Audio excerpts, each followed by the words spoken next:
It seems as if the application of law basically resembles risk management.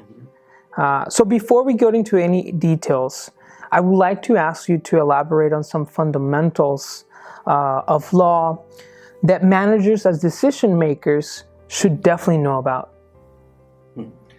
I think a lot depends on what industry you're in and what your position is in the company and how new the company is.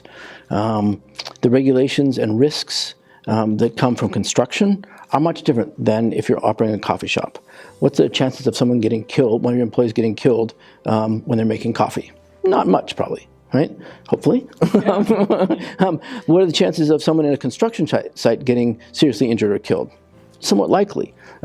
So a manager or the owner of that business has to sort of look at that risk and be able to analyze that risk and go to a lawyer and have them, once they've sort of identified the risk, see what law can be done, how the law can be used to mitigate that risk. And so that's the analysis that a lawyer is going to help a business owner with. If you're a middle manager in a company, a lot of that's been taken care of for you. You'll have company policies that have already sort of analyzed that, and the company lawyers have already looked at that and said, here's how we want you to behave within these parameters, which will keep you inside what we think is manageable risk.